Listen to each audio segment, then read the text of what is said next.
Am I visible? You guys, I would like you to say yes or no. Of course, if you can't see me, I mean, you can't say no as well.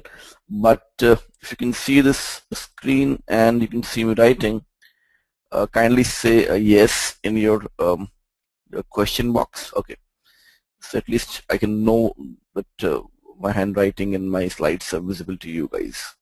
Okay, great. So I see a lot of yeses coming on my screen. Fine, I think, yeah. Thanks, Michael. Thanks, Nicole. Can you guys just write one word just to let me know which city you guys have logged in from? Yeah, New York. Okay, London. Okay, great. So I also have Akin. I have Ashwarul. So it seems you have people from almost from US, from UK, from Canada, and I guess from parts of Africa. Great. So we are expecting a couple of more joinees. So I will start in a minute or two. So I have a question from Michael who says that will the recorded webinar be available as a download? Yes, Michael.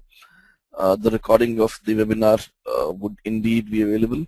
Now, before, since it's going to be a very specific session on as to what we can write on our CVs, I'd also request you guys to just take a minute and write down what is your current designation or the current profile in your current company.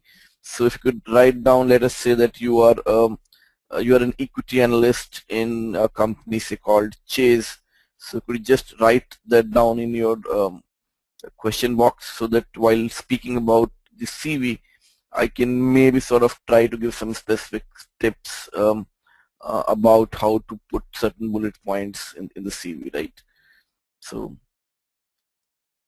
yeah, and I mean, if you could give me a very small brief about, for example, I just got a message that yeah, somebody is an analyst for financial services. Could you just maybe put in a few more words about being an analyst? As to what kind of analyst are you? Are you an equity research analyst or something on the buy side, sell side? Okay, so we have someone as a software developer. Okay, couple of more queries.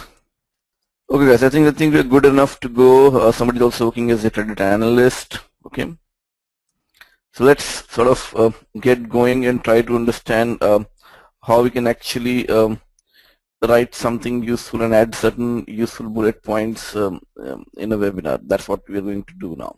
Okay. So just to give you a small background about myself, I used to work earlier. I'm one of the co-founders of EduPristine, and before I founded the company, I used to work as an investment banker with Standard Chartered. My specialty was doing IPOs and private equity and cross-border M&A. And before that, I used to work with Standard & Poor as a risk consultant. So luckily, through my different stint, I came across different kinds of profiles in finance, okay, both on the consulting side, risk management side, wherein I used to work on Basel II consulting, and as well as on investment banking side, wherein I used to deal with a lot of IPOs.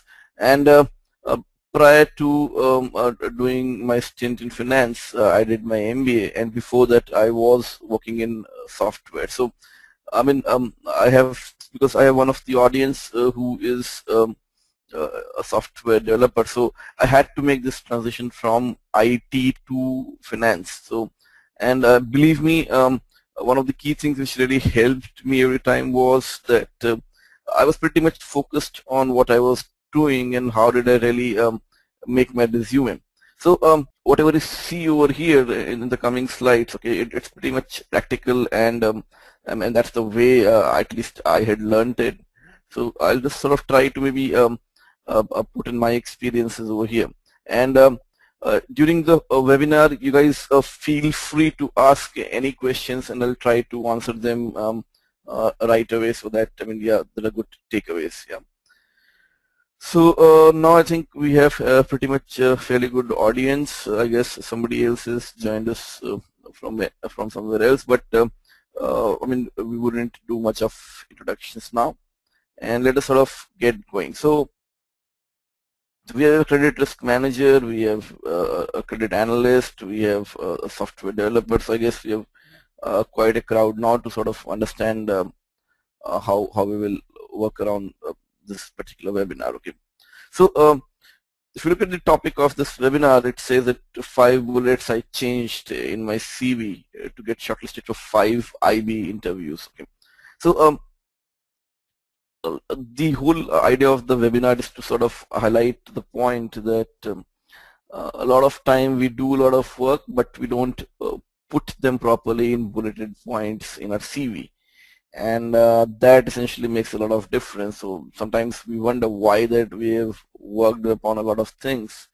We are hardworking, we are diligent, but still we are not getting those calls from investment banking for investment banking jobs. So typically iBanking jobs are different from non-iBanking jobs, as in the major difference I would say essentially comes that iBanking is a pretty much cutthroat, I mean, life. I mean, and so when you go for an interview, you expect, I mean, what essentially is required is that the person should be extremely hardworking. Okay, that's pretty much important.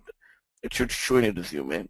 B, the person should bring something to the table. Okay, and there should be very strong intent for working in an iBanking job. Now, why I'm saying all these things are very important is because if you guys would have checked out with your friends, you would come to see that essentially iBanking jobs are some of the most demanding jobs in the industry. I have myself been an iBanker, and believe me, 100 hours a week was pretty much common. So essentially, I mean, it was very common for us to essentially start office at morning 8 o'clock, leave the office at around midnight, I mean, catch some 4-5 hours of sleep, and then again get back to office. And it's like, and it goes on for weeks and weeks. So essentially, it's very important to demonstrate these sort of qualities, that there is a very strong intent to work in iBanking, because people do sort of try to, I mean, get burnt out very fast, and just like and iBanking is making deals and working on them, and if you work on 20 deals or 100 deals, okay, only 1 or 2 might eventually, I mean, see the light of the day. So it might get pretty much depressing for people.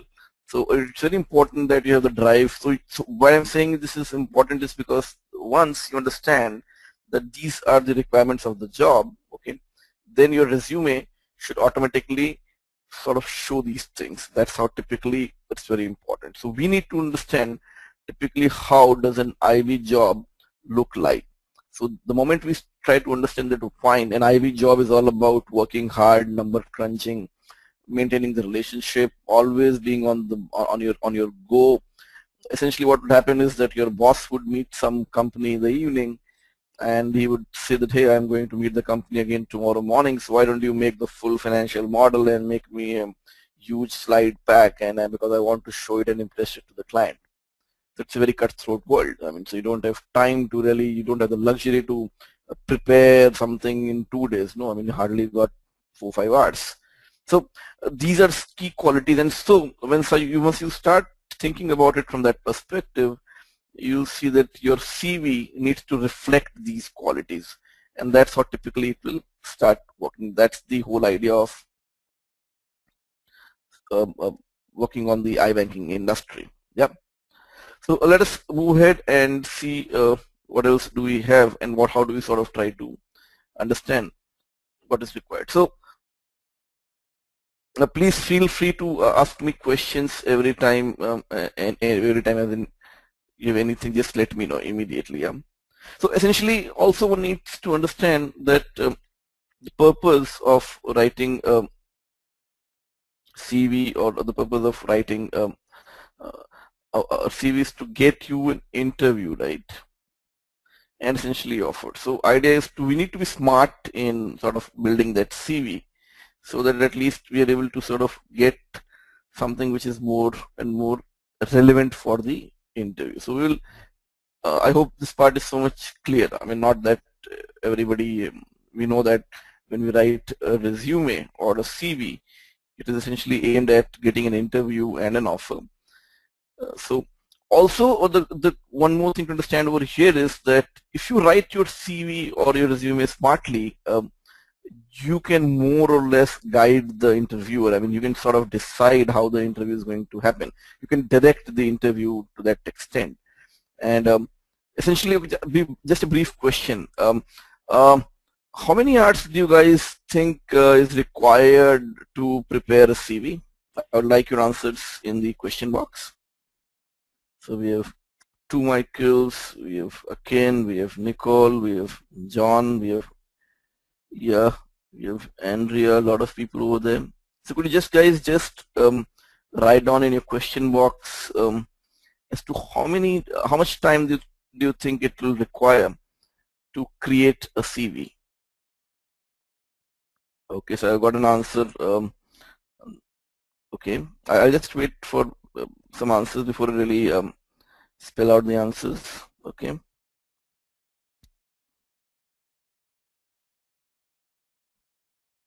Nicole, okay, okay. Somebody says few days. I mean, I just like you to sort of maybe tell me number of hours, how many hours are required to create a CV.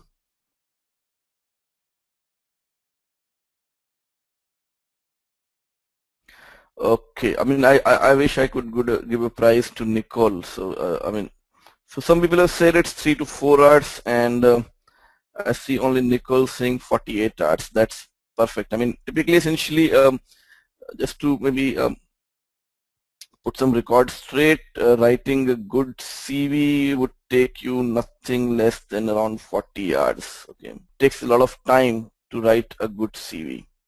Okay, so essentially, saying 30 to 40 hours is, I mean, this is very standard. Yeah. See, I'm just trying to understand it like this. I mean, essentially, your CV is going to sort of showcase what you have done and what you are.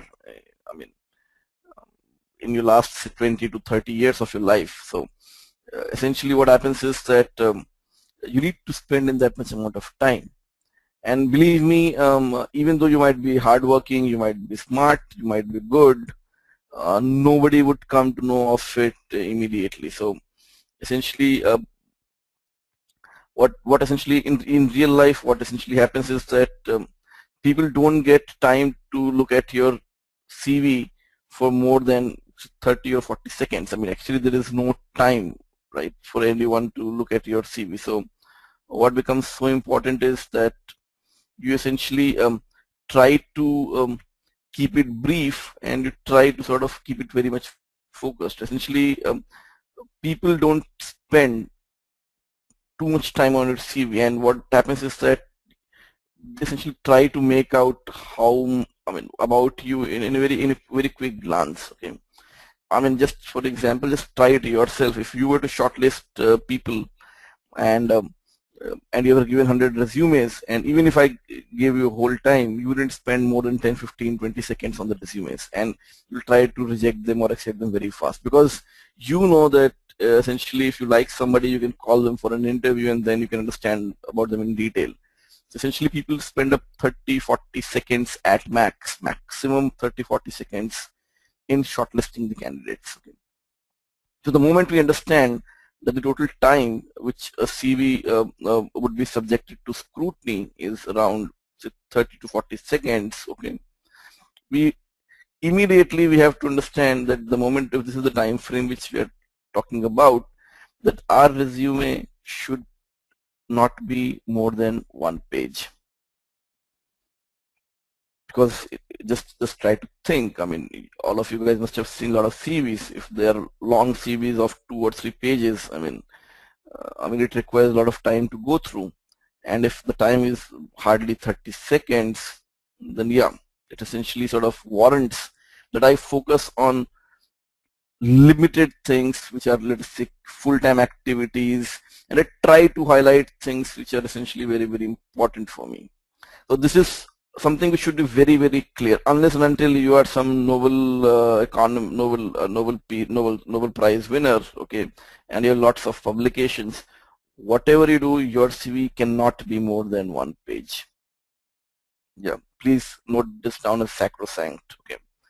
So of course the rule of 3 always works well. I mean, on a lot of issues, typically is try to focus on not more than 3 or 4 things at any point of time. Okay. Because attention span is very low, the time is very less. Do not try to sort of put everything that you've done in your life. Figure out the 3 or 4 key things every time, and then just try to maybe work on those 3 or 4 things. That's very important. Now, typically a lot of times the question would be, what do you really put in bullet points? What do you sort of tell about CV? So typically what you should do is always again, there are a lot of things which are important, as in what exactly were you doing as a task. Okay, so when you look at IB, if you look at PE firms and hedge funds, essentially what happens is generally in PE, private equity or investment banking, you essentially work on a project and you try to sort of tell what was your role. So essentially try to sort of tell about the projects and try to give exactly what you did. So a lot of times people would tell that I was working on a big power plant project and their finances, but essentially you need to tell the person that fine, I was building the financial model for this, okay, and what kind of results typically you were able to get. So just small key things to notice: we need to have a one-pager, okay, we need to focus on 3 or 4 points. Talk about projects, not about exact tasks. I mean, at a lower level, executive level, fine, but if you're working in an I-banking, it's good to talk about the projects and be very specific about what was your role and task in the whole thing, right? So these are certain key things which you should always remember. So now that will sort of save time for the person, because if a person has got only 30-40 seconds to look at your resume, it makes sense to tell them quickly the key things, okay? And if you tell them, find that you did this, they are very clear as to what they're looking for. So just telling that I was working in a team of 30 people and we were doing some project doesn't really help too much. Yeah. Any questions so far? I don't see much questions from the audience right now. Or people really want to have some questions down the line, we can take that. Look at this resume. What do you see? Everyone. So of course, I mean, we have kept it sort of the data has been sort of fudged, but yeah, look at the resume. You see, I mean, there are so many entries. I mean, even if I were to really like this guy, if I really were to work on this, I mean, it is too much, right? But one good thing is this guy at least put everything on 1 page. Again, just being a 1 page, it doesn't mean that you cram a 3-page resume into this. Yes, if you see this resume 1 pager, okay. So essentially the idea is a lot of colleges, a lot of things have been put, okay. So although it is 1 pager, it is not essentially like a 1 pager completely. It has got too much information to read and understand, okay. So, but again, the idea is to sort of keep everything to 1 page. So question is that, so the 1 page resume, is it for all industries or just finance? So I would say it is true for all the industries, a 1 page resume. Yeah, it is true for all the industries. I just got a question that the screen is not updating. Fine, Andrew, the screen can't see the resume. Let me see. Okay. Okay, fine, I got it. Guys, can you see the screen now?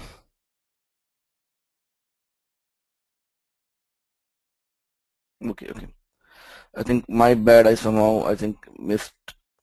Yeah, the type is too small. That's okay. The idea is not to look into the details of the resume. The idea is just to sort of see, typically it's a 1 pager resume and how typically it looks like. So though it is a 1 pager, I just wanted to make it clear that there is too much data into this. Okay, and there are too many dates, too many things to see. So typically when you look at a resume, you should try to sort of maybe give a clear-cut demarcation of areas that fine. Generally what I do, which I found very useful, is to make 3 or 4 headings. One is experience, other would be let us say education, and typically the third would be others. So others would contain all my extracurricular activities. Education would essentially talk about my relevant education, essentially my last couple of degrees or specific certificates. And experience talks about my typically my full-time experience pertaining to the job. Okay. So that makes it easy for the reader to discern information. Yeah. So typically, so the rule number 1 was that we have to sort of work on one pager. And let us look at a couple of more things. As I said, typically nobody is going to spend more than 10 to 30 seconds. One of the key things again which becomes useful when we try to understand is that when I'm scanning your data in 10 to 30 seconds, right, what will essentially catch my eye? So the name of your university, the name of your employer, the name of GPA and skills, these things really catch my eye. Okay. So essentially my resume should sort of try to make these things very clear. Okay. And other thing is that essentially bankers are pretty much, yeah, I mean, money-minded people. So when you write your resume, even though you are supposed to tell them what you did at your last job, whatever you tell them essentially should tell them as to what is it that you can now do for them. Okay. So for example, if you are good at making presentations and Excel models, right, so you should be sort of very clear in the interview that, because this is a question which will be asked to you every time you go for an iBanking job, that fine, you did this, you did that, but what can you do for me now? So in the resume, of course, you cannot say, typically in a resume, you cannot say that I will go and build $1 billion business for you. That doesn't fly. So in the resume, you're going to put things which you have done, things which you have achieved, things which you know, but essentially all of them should point to the fact that fine, when I actually come and work for you, I will do this same for you. So I am good at building businesses. Then in the interview, your key point should be that fine, I've done this and I will do it again for you. So your interests, your skill, your capabilities, and what you can do for them should come out very clearly in the interview. And these things can come out in the interview only if you write your resume in such a fashion. Yeah. Somebody asked me what is the difference between a CV and a resume. Technically, there is no difference between CV and a resume, though sometimes you will find some definitions wherein supposedly a CV is supposed to be much broader as compared to a resume. Yeah? Does that answer the question?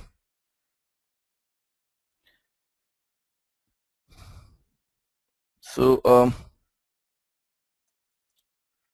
yeah, guys. Any questions? Little bit. Any questions?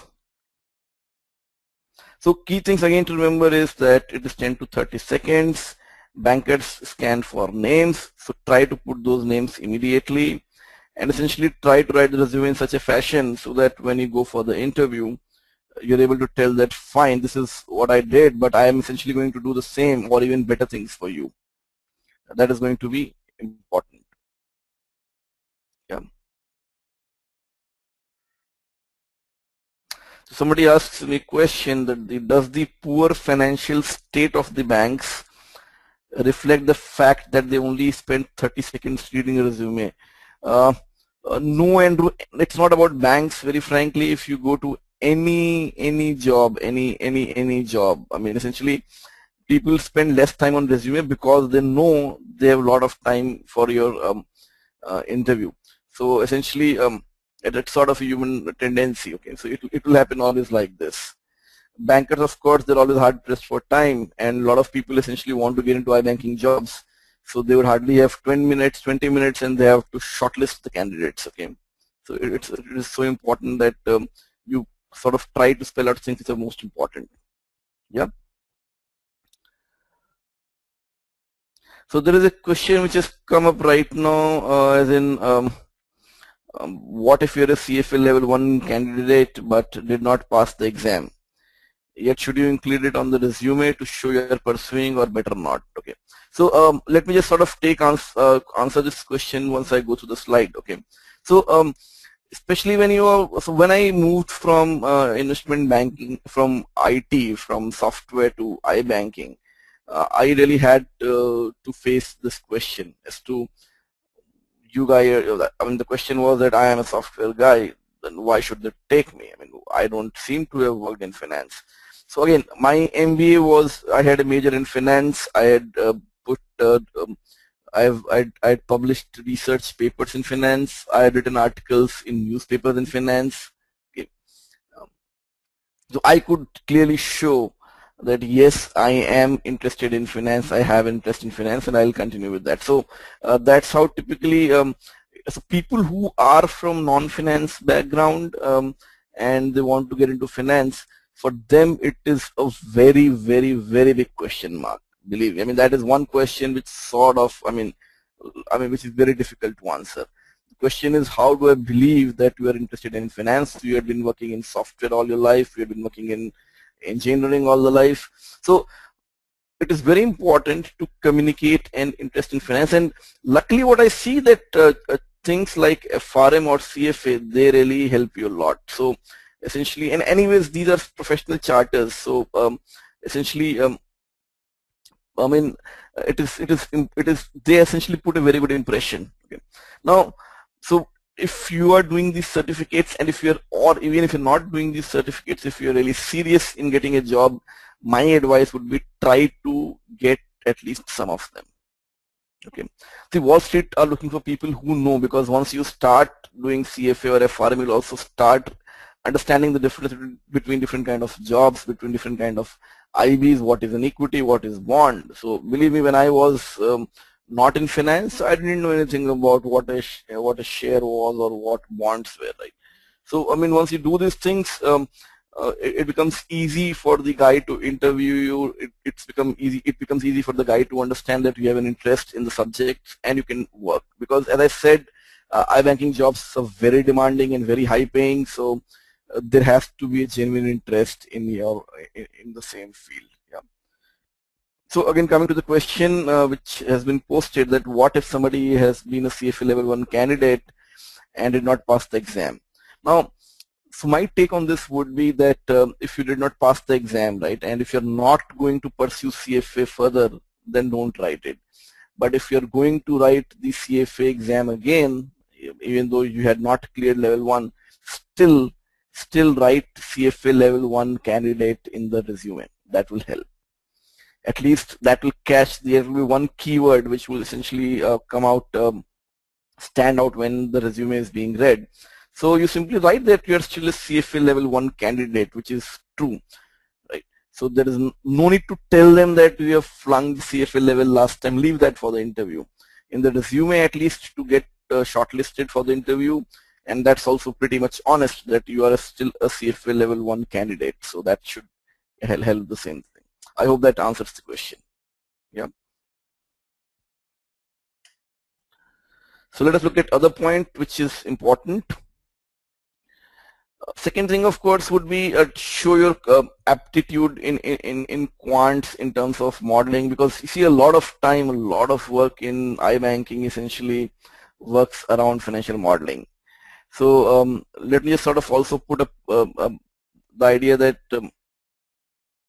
see, we see iBankers as flying in jets, going to maybe 7-star hotels and shaking hands with the clients and doing deals. Okay, I mean, fine, but that is true only for the top management. Okay, at an entry level and for at least a larger number of years, it's pretty much slogging on the job, creating Word docs, creating PowerPoints, and most importantly, creating Excel models. Okay, so you need to sort of be very good with numbers, because more so and should we need to be very good with Excel and those tools, because you are going to work a lot on them. So if you're not conversant with the tools, believe me, you just can't work in iBanking. Okay. So in your resume, try to show that yes, I mean, you are pretty much comfortable with working with statistical tools or financial ratios, core accounting concepts, financial modeling, Excel. It's going to be very, very important. You need not be a rocket scientist, but you need to have a flair. You need to be comfortable with numbers and Excel, because right now everybody in the market uses Excel. The whole world of finance works around Excel spreadsheets. So somehow you need to show that in your resume. Even if you, I mean, tell them that you had been developing models, or tell them that you have got some certificate, because that is sort of essentially a part of the job. And initially you are not expected to go and take decisions with the CEOs and MDs of other companies. You're just needed to slog. So essentially, and even if you're at a senior level, I mean, you need to be very, very comfortable with these things. Yeah. Again, there is a question that do you really need active member mean? This is a question about the CFA exam. So by Akin, see Akin, the in CFA to become a member, he did not pass the exam for the CFA society. So you can still write that you are a member of the CFA society. That's also good enough. Yeah. So writing that you are a member is also good enough. So this is my second point. Second point is that show that you have got some quantitative aptitude. The first one was keep it short, isn't it? So these two things are going to be important. The other thing which would be important would be that demonstrate initiative. See, iBanking is all about reaching out to clients, talking to them, and somehow getting some business, right? So if you are short on initiative, it won't work. So tell them, demonstrate this somehow. So I mean that yes, you can essentially do things on your own. You sort of take a lot of things. So why this is so important is that see, what happens is you meet your boss, and your boss essentially meets someone, and suddenly he wants to report on the, say, dairy industry in some let us say Southeast Asian country. Now you have no clue about dairy industry, you have no clue about Southeast Asia, but essentially you are supposed to really work on it and get the job done in 4 or 5 hours. So in that case, it's important to show that yes, you have sort of a lot of interest and intent towards things. So try to show that initiative somewhere in over there. Okay. So you have to tell them that fine, that was something which I was required. I was required to create something like open source 35 models, and I did that. So that tells you that fine, hey, this guy can actually go and do things, get things done, because that's pretty much important in the job. See, iBanking jobs are somewhat different. Okay, things you will be suddenly thrown into a situation where you don't know the industry, you don't know the geography, and you have to figure out the right numbers and create a model and work on this. It's going to be too important. Yeah. So I mean, my experience in iBanking has been, of course, exactly on the same lines, wherein my bosses essentially asked me to come out with the models, with the slides, and I mean, there is no way you can avoid that, because that's how the whole business runs. Yeah. Now, other thing would be that try to put things over here. I mean, which are like speak the language. You want to talk to the guy. I mean, you have to talk in their language. You can't sort of put things, for example, typically this is a standard problem which a lot of people from IT industry face, as in they try to put in their whole, they try to put in the jargons or language which they know, but that doesn't really work very well. So what is going to be important in this case would be try to put things in language which the reader can understand. Yeah. So putting too much, and if you're working already in finance, then try to be very specific and put it over there. Okay, so don't try to make them extrapolate. I mean, and simply try to use the standard industry things which everybody can use, because you have to understand that you are going to talk to a finance guy.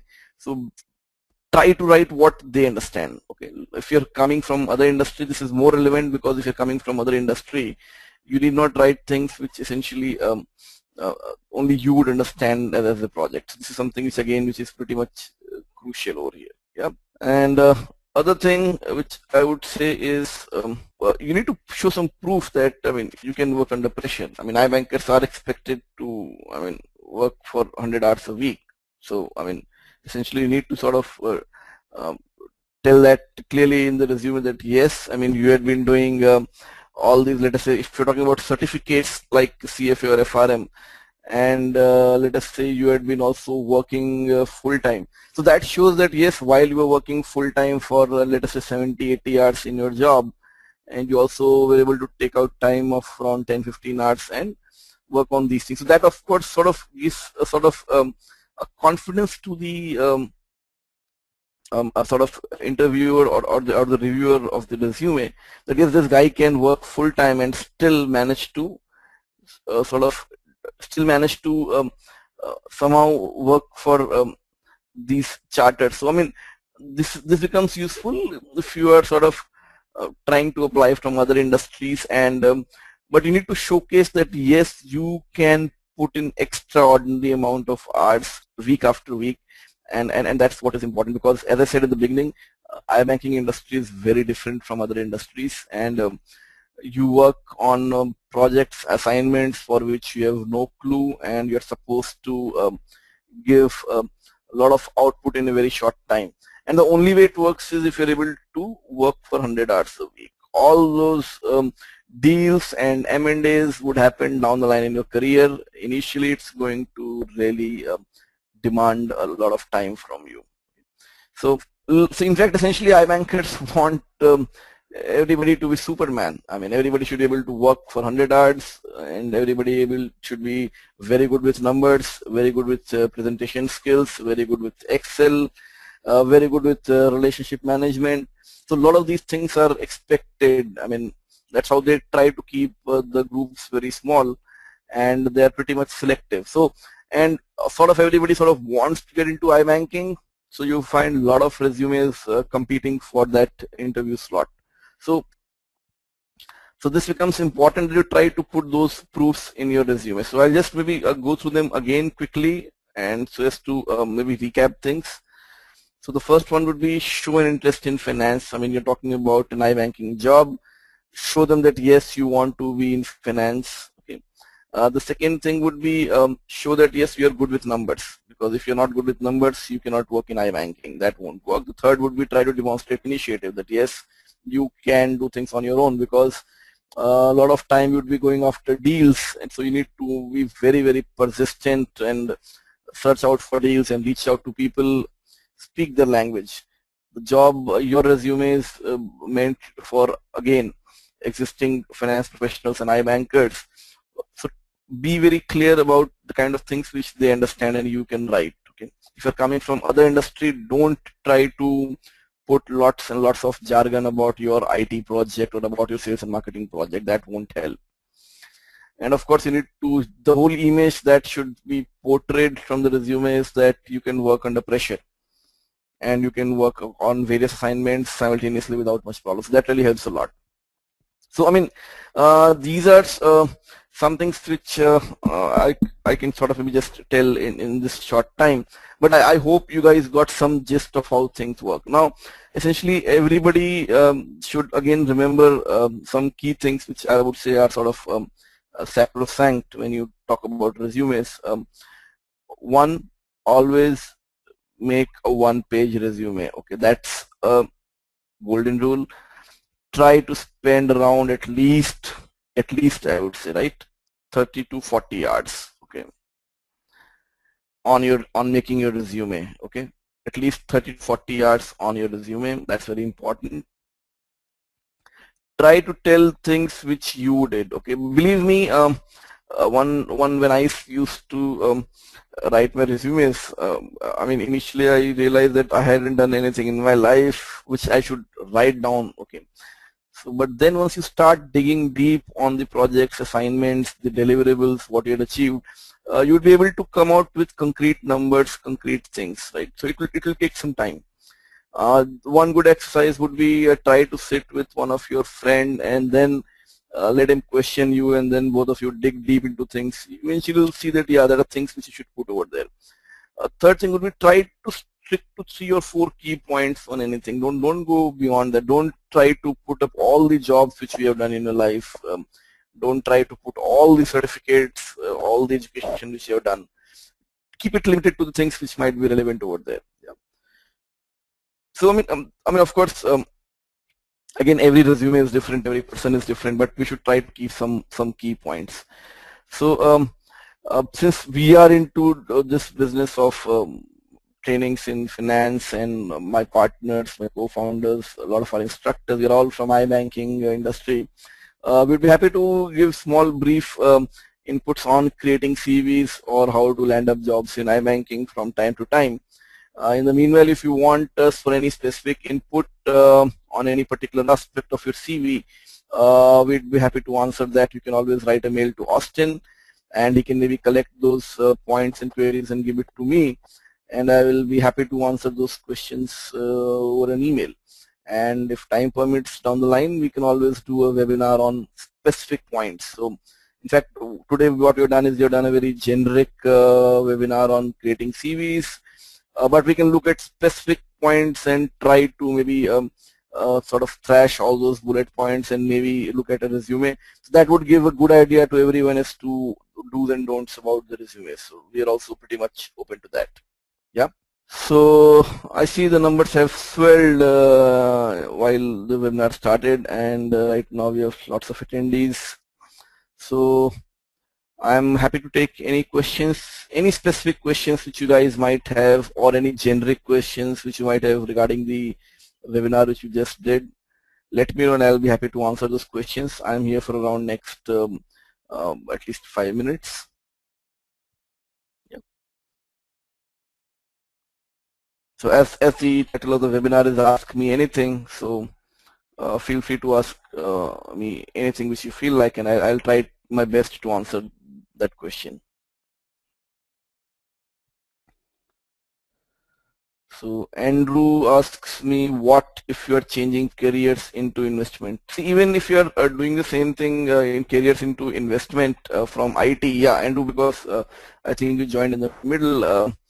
As I said initially, this is a very big challenge. So I have myself changed from IT to finance investments. So I was not into investments per se, I was into investment banking.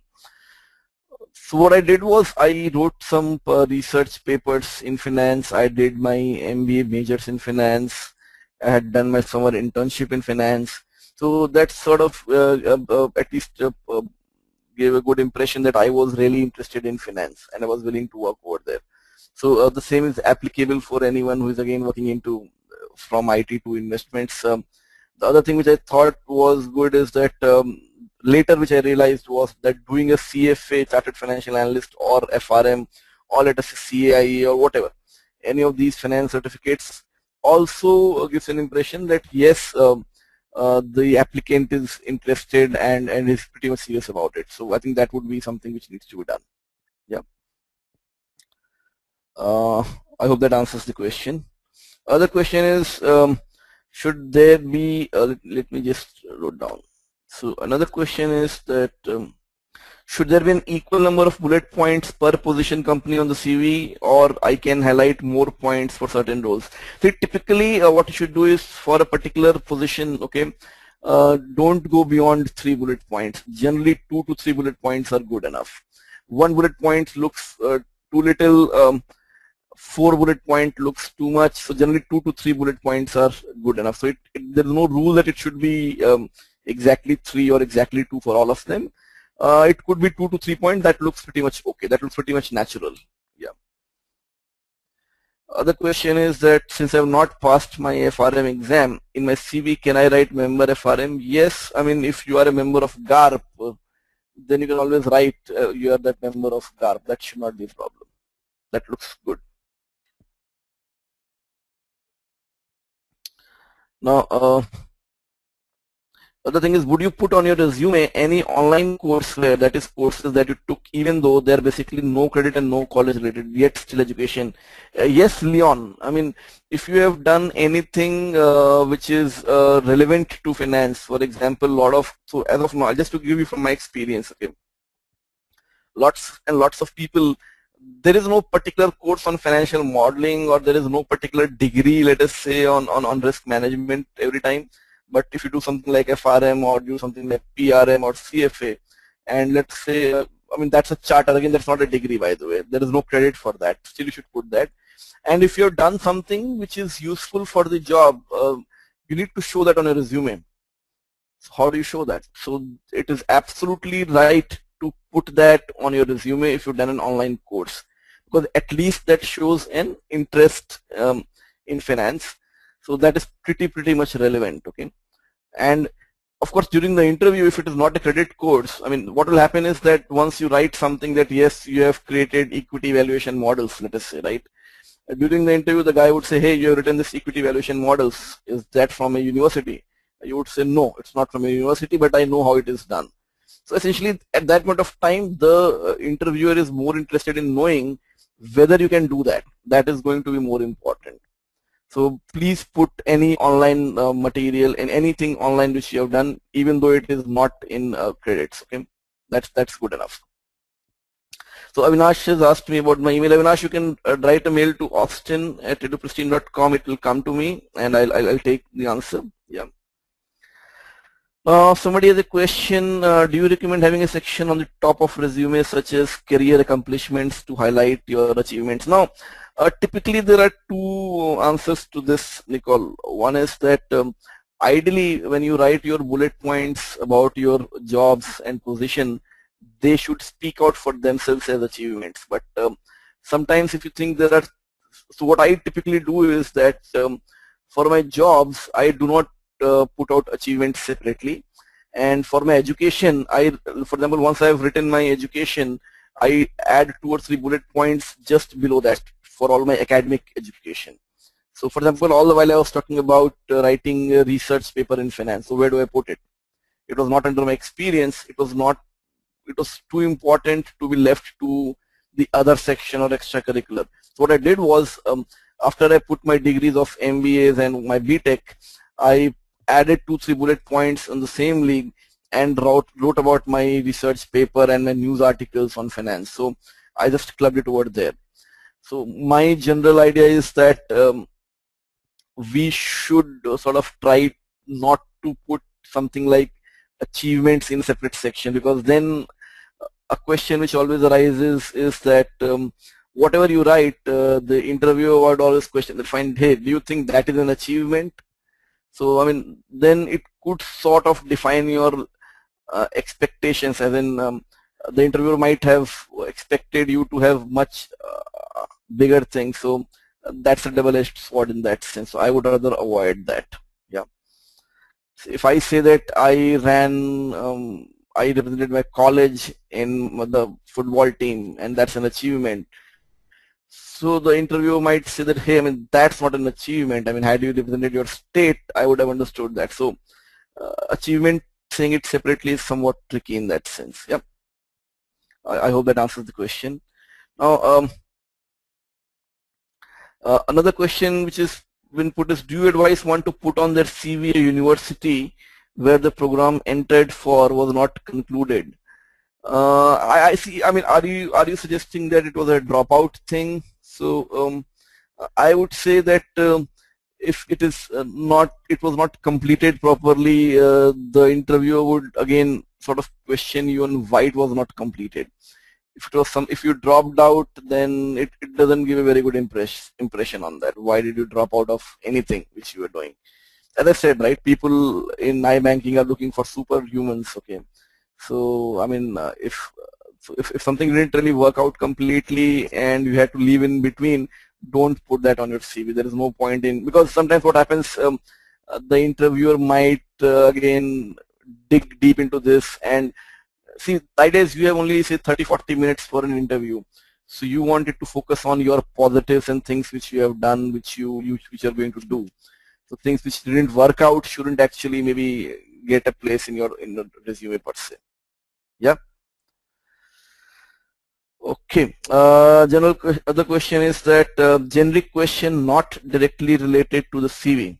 So I'm looking to get a better understanding of banking pricing in general. Generic questions not related to CV, I'm looking to get a better understanding of banking pricing in general. Okay. Okay, Michael, I think this is not pertaining to CV making. So if you want to know better about how banking works, how risk works, then of course you'll have to go through professional exams like FRM or PRM. They're very good, believe me. I mean, they're very, very professional, and essentially they are a good add-on to your CV. And more importantly, if you really want to learn things, I think you should go for one of them. Yeah. Now, other question is, what if okay, just good to go back to the previous question wherein university education was not complete because of financial reasons. So if you're not able to complete things because of financial reasons, I think you can always put that on the resume. That's not a problem. So iBankers actually don't care too much. I mean, they look too much about, I mean, whether you'll be able to do a degree in that sense. What is more important is how much hard you are able to work. So, but my idea again is that don't try to put in your things which you don't want the resume, which you don't want the interviewer to discuss. So try to keep things which you really want them to discuss, right?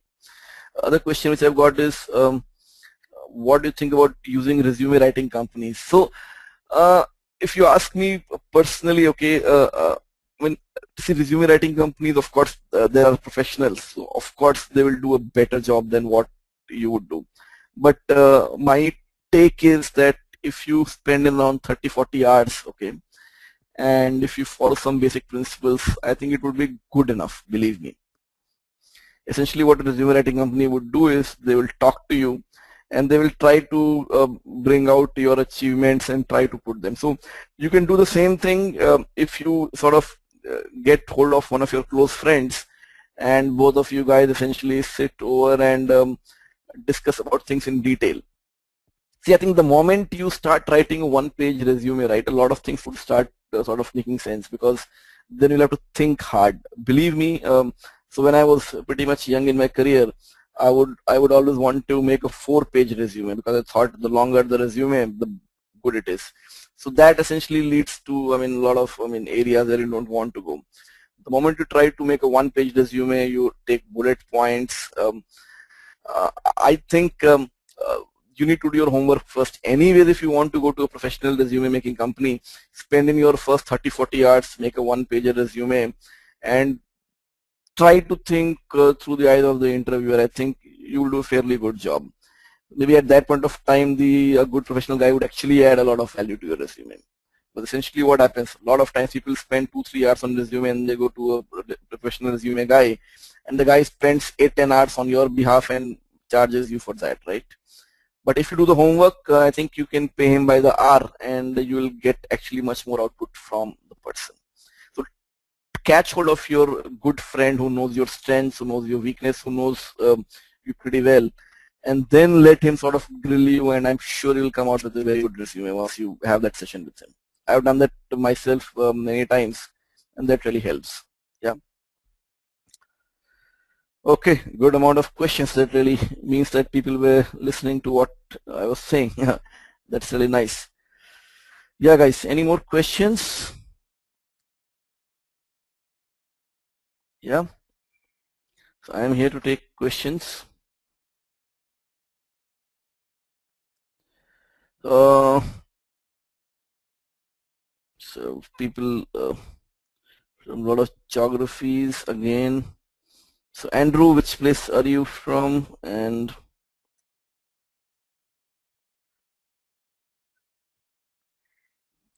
okay, so I think we are through with the questions. We have new again people joining in. So thanks a lot, guys, for sort of sitting through the webinar, and I hope some points were useful. And as I said, try to put in effort on things, and I'm sure the next time you go for an interview, of course the focus on this webinar was on iBanking, but the generic principles remain the same over there. I think the key things out here which really stand out for iBanking was try to put something like CFA, FRM certificate, charter, keywords of finance in your resume, right? Because that shows that you're interested and you have put your money where your mouth is, because the moment I say that, hey, I've spent thousands of dollars in getting an FRM charter and I spent hundreds of hours preparing for it, okay, you have put your money where your mouth is, you have put your time where you really want it. So that really gives a very, very strong signal. Okay. Thanks guys. As I said, if you have any particular query, not today, maybe 1 week, 1 month down the line regarding anything from your resume from IB perspective, feel free to drop a mail to Austin, and we'll definitely be able to give some useful tips over there. Yeah. Thanks a lot. Thanks everyone for your time, and I will call it a day today. Thank you very much. Have a great day. Have a good night. Bye-bye.